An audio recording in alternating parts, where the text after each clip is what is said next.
and welcome to my channel Life with Danya, where I will be sharing with y'all raising my son with autism in Jamaica. Right, first I just wanted to say thank you for everyone who have shown me support. I truly appreciate it. Right,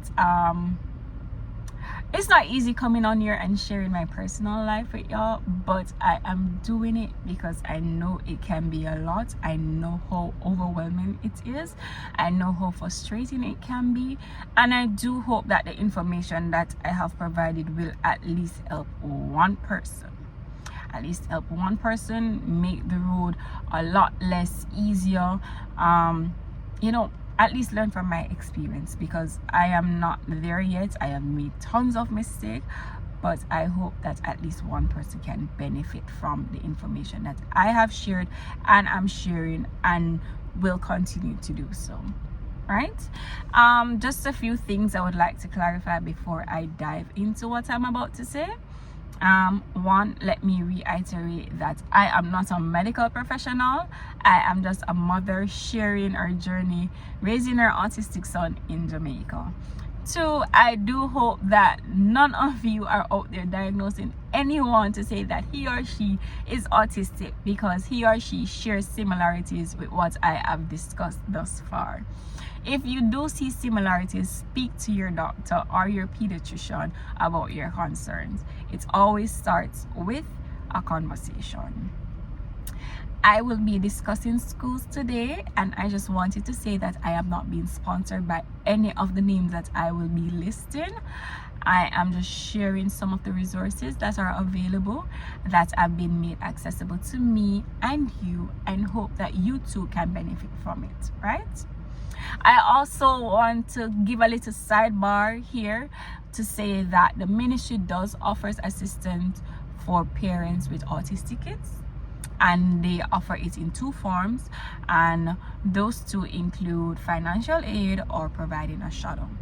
I know that the school fees out there are extremely expensive, right? And sometimes we are unable to pay that tuition. And if you do wish to send your child to a regular school, a normal school, whether it be prep or primary, it really doesn't matter, you can seek assistance to ask for a shadow. Right? A shadow is someone who will accompany your child to school and watch over he or she to ensure that he or she is conforming to the classroom rules, to ensure that they have somebody to assist them when they need to go potty if he or she is not fully potty trained, to ensure that he or she is there to monitor your child, because I know that autistic kids are sometimes labeled as aggressive, so you have somebody who is watching over them. So it's like a babysitter, really, but they are not to be doing the work for your kid. They are only supposed to assist where necessary, and then financial aid speaks for itself. So if you want to send your child to the regular school or the expensive school, whichever one you want to call it, and you need some assistance where school fee is concerned, they can provide that as well. But in order to obtain that or those assistance, you would first have to fill out a form, right? I think they ask or require your child's TRN on the form, but don't quote me on that, I don't remember. They require your child's TRN, and you have to register your child with the Jamaica Association for Children with Disabilities. I don't remember if that's what it calls, but you have to register your child as disabled in order to access these. I haven't, so that might be a question if that is what you're wondering. I haven't done so, and to be honest, I'm not sure if I will be doing so. I don't think I'll be doing that. No, thank you.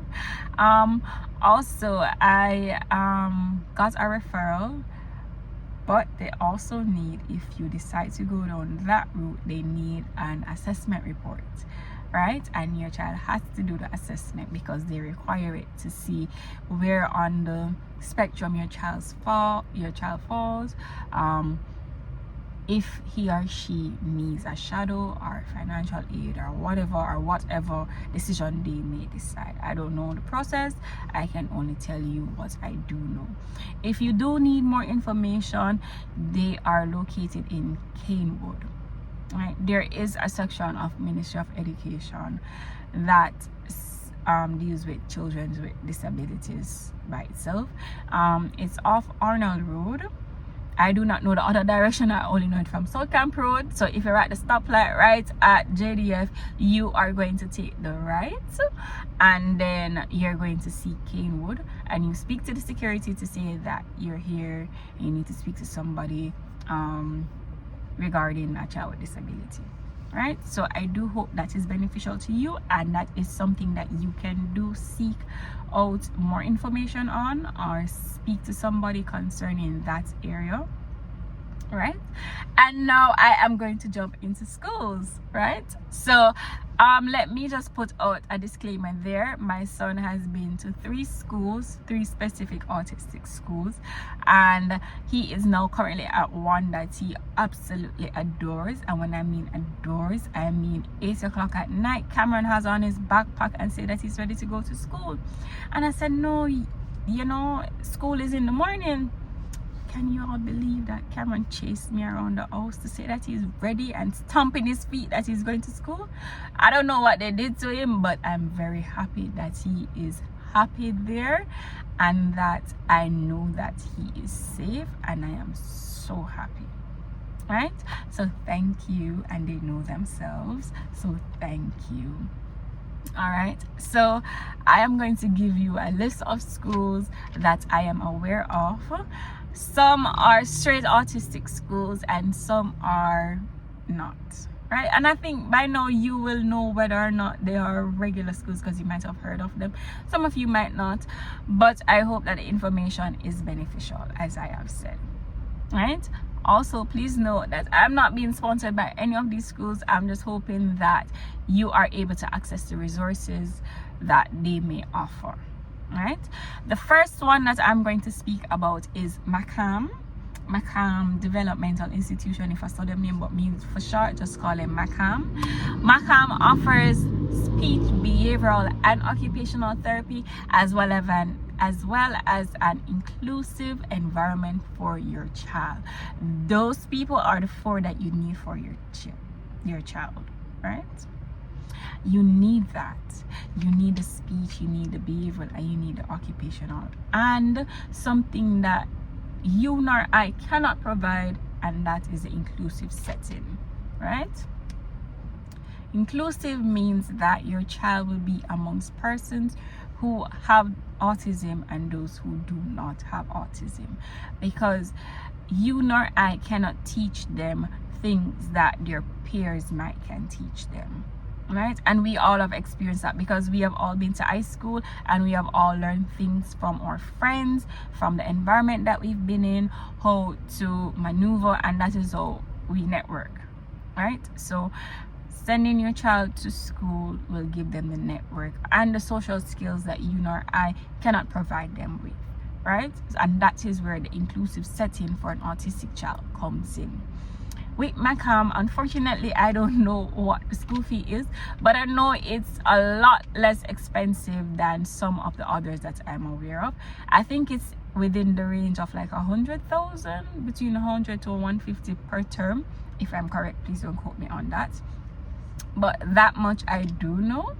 And what I love about McCam, unfortunately, the setting is so small, because if the setting was a bit larger, or if they had the resources, I can guarantee you that they could be accommodating a lot more. But unfortunately, that is not the case. Right, so with McCam's, what I do know is that they have 6 students in the classroom, and they provide them with all of these therapies. Right, and once a child has mastered the necessary or the requirements that he or she needs at that level, then they will progress or move on to the regular setting. Right, unfortunately, if there is no improvement with none of the children, then they will remain in the class until there has been some improvement. And unfortunately for us, that is the only way that a spot will become available and someone else's child can benefit from the resources that they offer, right? Such a bummer. But that is the school I can say that I would love to get Cameron in, and I've been trying for the past 2+ years, you know. But it is what it is, and in due time, and God knows best. So I am still remaining hopeful and hoping that we might actually get in someday or sometime, but let's see. Another is Liberty Academy.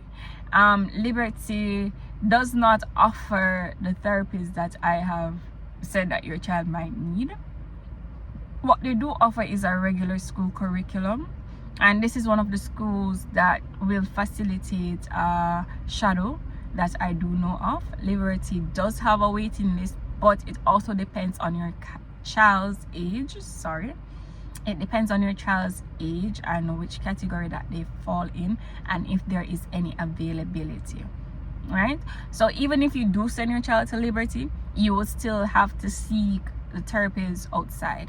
So you would still have to pay a school fee for Liberty. You would still probably have to seek speech, behavioral, and occupational therapists, right? So that is another thing. But your child will get the social setting that he or she needs, and that is a good thing. And Liberty, I've heard really good reviews for Liberty, so you guys can check them out. Where school fee is concerned, I know that there has been at least 100% increase. It's in the 200 now.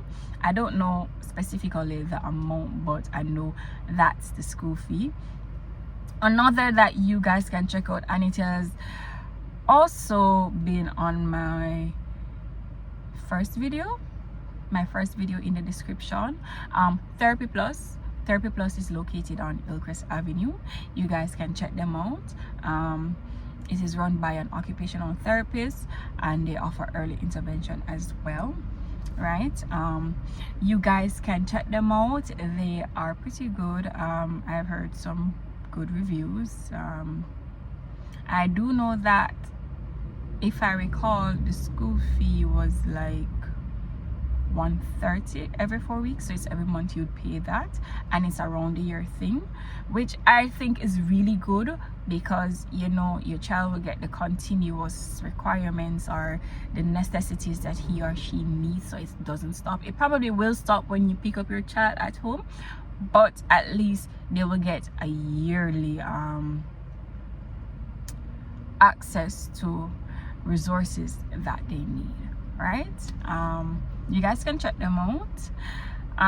When I'm through with listing the schools, I'm going to give you my experiences with the schools. Let's see how that goes. Also, if you are interested in getting early intervention, as well as, I think it's occupational or behavioral, one of a kind, kids offer that as well. Early intervention is done by Auntie Jody. Hi. It's done by Auntie Jody, and she is amazing, right? She does sit down with you, and I love that she sits down with you and plan your child's assessment and what needs to be done, right? So any concerns you have, like one of my biggest concerns is safety where Cameron is concerned. That boy don't know danger, right? So that is something that we are working on, so you guys can check them out as well. One of a kind kids, you can check them out. Another school that you guys can check out is ICANN, right? ICANN is a regular school, but it has an American school setting, right? You guys can check them out. They do offer as well behavioral therapy, so you guys can check them out. With ICANN, you have to converse with them regarding school fee, and I think they do have an age limit for the children that they accept, right? Cameron is 6 next month, so if I'm correct, they accept kids like I think 4 and over. I'm not sure, but you guys can check them out. I'm not sure. I know the first school Cameron went to, they accepted him at 2, right? So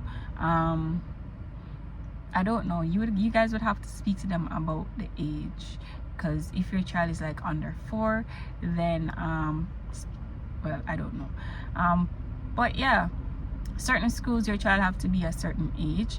I do know that I think it's Ardenne Extension, they also accept kids with disability on the spectrum. However, I do not know the level that they do accept, because like for me, if it's severe, I know that some schools won't accept them based off of experience, right? They're just severe, they just say the word severe and just like hell no. And honestly, that is so heartbreaking, but it is what it is, you know. Sometimes one door closed for another to be open, and I'm okay with that, and I am okay with Cameron being in the institution that he is right now, and he loves it. Another school, ooh. I think that's it for schools for me. I don't know anywhere else, right? So now I'm going to share my experience with schools with y'all. So as I had said in my first video, or my initial video, I said that Cameron started face-to-face school in June or July of 2020, right? So this school accepted him at 2, and we were going there for a good while. As I said, I saw improvements. No more flapping the hands, no more tiptoe walking, no more and the banging. I'd see somewhat, so I was happy, I was contented. But as I told y'all, I was not sure that I was doing everything that I needed to do. I felt like something was missing. So that was that. He was going to the school, and unfortunately in 2022, so Cameron has a history of throat infection and ear infection. It would be like a monthly thing where I would go to the pediatrician, she examines him, and it's always a tussle where we have to hold him down to get her to view his throat, have to fight him to get her to view inside his ear, and it was just exhausting, you know. And it was so repetitive that it was like a monthly cycle, and I would go and get the antibiotics, and it will just be like, him no want take it, you can't force him. Doctors have tried, we use the syringe, and you know what the boy do? The boy vomit you back the medicine, literally.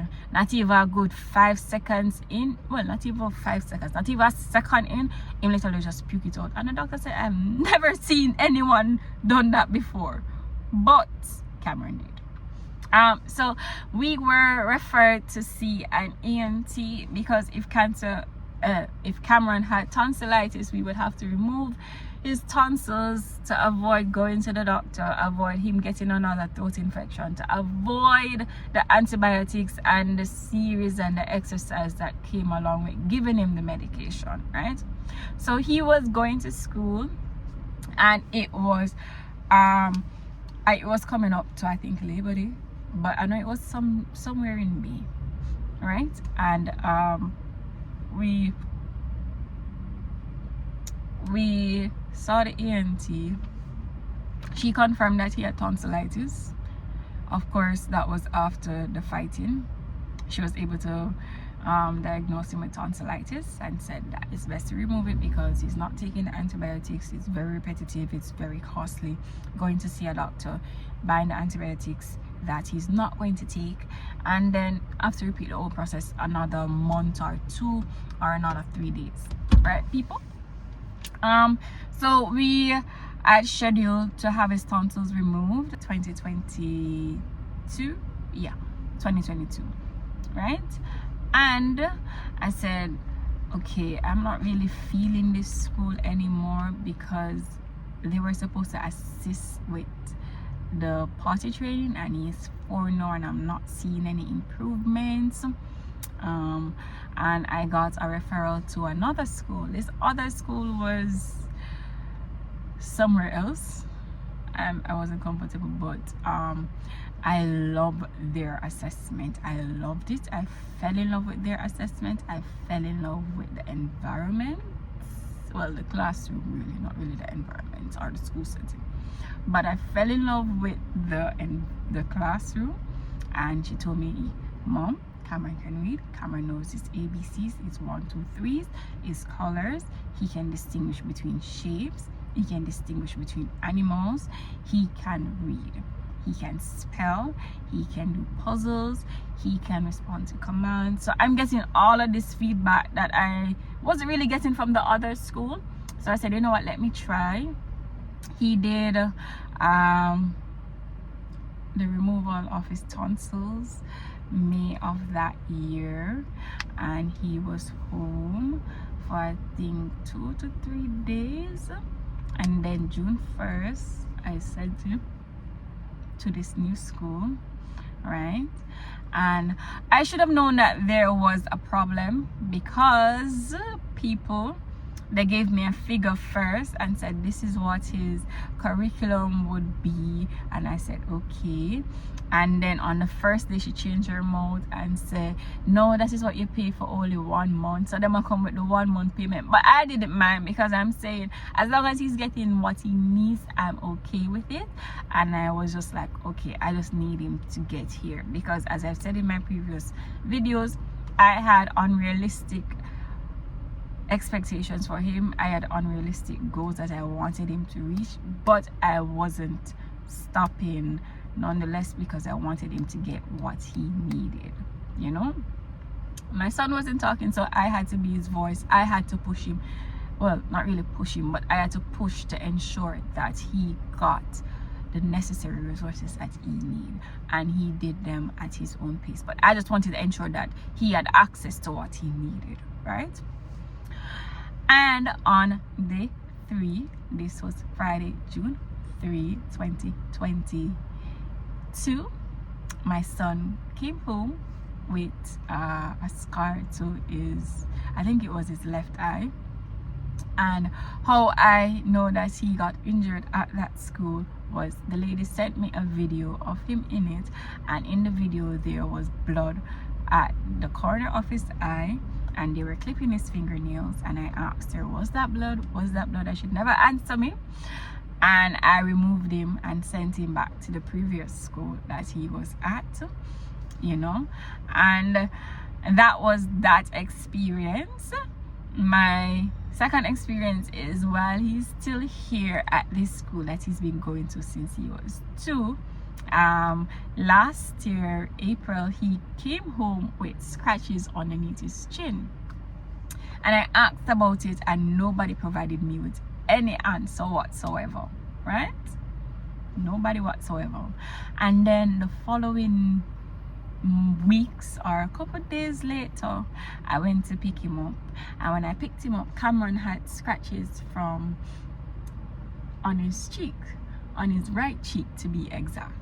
And the scratches were so odd, because I was saying to him, Cameron does not inflict harm on himself whatsoever. He probably might inflict harm on me or anybody else, meaning he might pinch you or scratch you, but he will never, and I repeat, never inflict harm on himself, right? And what kind of got to me was that the scars or the scratches really were in this direction and not this direction, because we all know kids, whenever in the heat of the moment and them feel like, oh, them get angry or whatever, they might scratch themselves or claw at themselves, and it comes this way, right? Not this way. And because I said that he did not inflict those scars on himself, and they were adamant that he did, I was told to remove him. And I said okay, and that is how I stumbled upon this school that he is currently attending, and Cameron loves it. But to each them own, not everyone's experience is going to be similar to mine. I just know that I have to do what I have to do for my child and get the necessary resources and experience that he needs, right? I hope this video has been informative. I hope you have learned a thing or two, I hope that you are able to benefit from it. You know, call them. Everybody has a wait list now. Everybody has a wait list. Call them, check them out, see what you can get access to, see what you need to do, but please speak to your pediatrician first. And once you have done that, if them say them need early intervention, you can check out Therapy Plus or One of a Kind Kids. Those are the only two places that I know offers it at the moment. If they say they need behavioral or occupational or speech therapy, there are lots of speech therapists that you can Google up. Some of them are not listed, that much I do know, so it just takes a conversation with your doctor to find the necessary persons. Behavioral and occupational, you can check out ICANN or Therapy Plus. McCam is an all-inclusive school, but as I said, they have a waiting list. I don't know how long the waiting list is right now, but it was long when I went, and that was over 2+ years ago, right?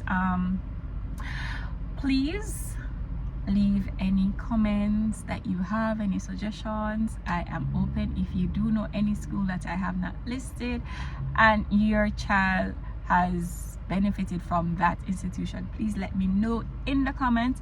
Also, please don't forget to like, share, and subscribe.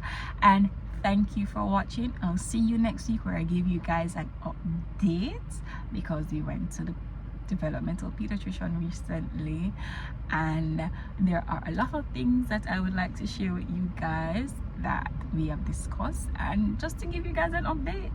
Thank you.